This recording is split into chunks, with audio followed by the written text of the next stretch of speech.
I see traditions, I see customs, I see performing art, I see food, like cuisine, as we say in French.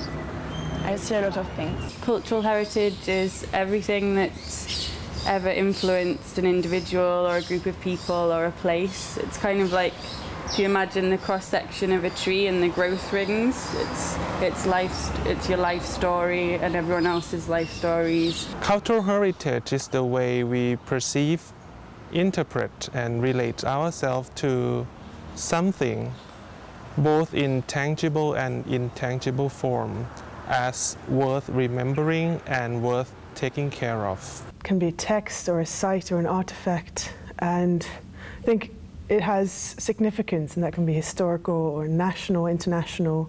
Cultural heritage is a passing down of a knowledge and understanding from one generation to another. There are so many little things we do, or how things look like, or the way we build buildings, or even the way something smells, and that all influences us, and it's often just a part of our heritage, of our culture. Like a meaningful place, object, or traditional that represents the nation's uniqueness or identity. Cultural heritage is a legacy that is passed down from the past generation and that is maintained from our generation, and also to bestow for the benefit of our next generation. It is basically the identity in us.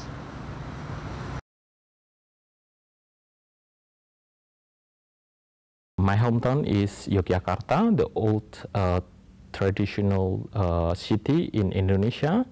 So the main problem now we're facing is the vanishing old lifestyle. I live in Plovdiv, Bulgaria, which is the second largest city of the country. And one of the main issues related to heritage is to keep the memory, the social and cultural memory alive and vivid.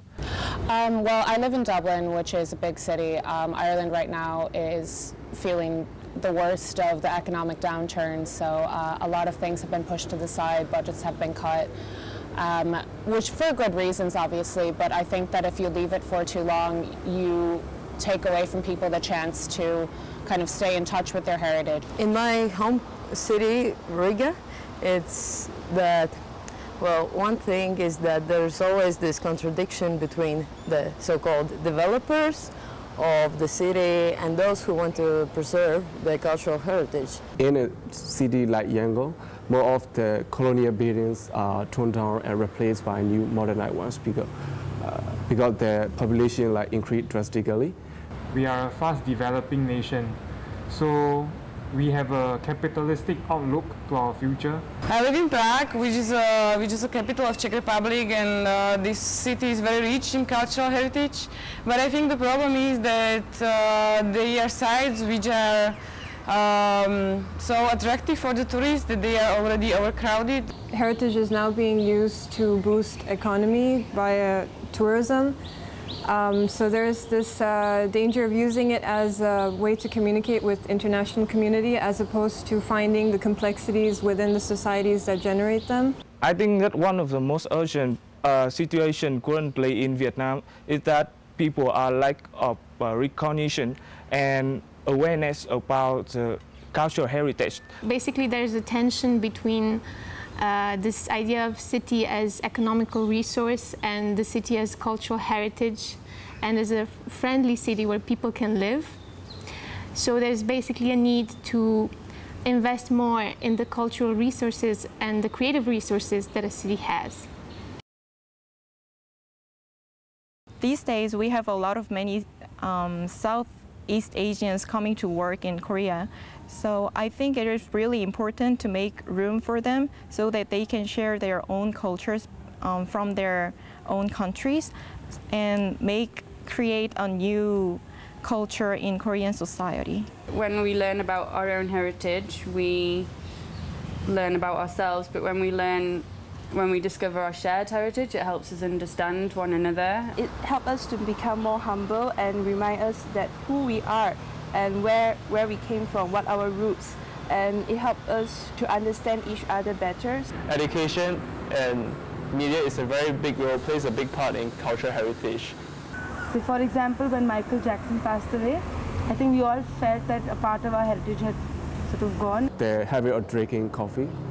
In my country, we usually don't drink coffee before, but it was introduced from the west to the east, and now people drink coffee. I think it's kind of show intangible heritage.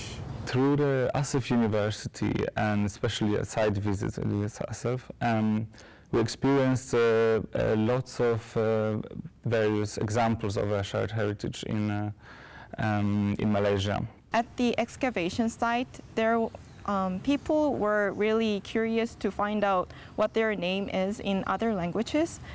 So we were teaching others in our mother tongues what their names were. So I think it was really interesting. Heritage can be shared when people of different countries and nationalities get together and they exchange their ideas and experiences, when they meet in order to promote intercultural dialogue and understanding, when they realize also that they have a common past, present and future. To share cultural heritage is interaction and interactive activities.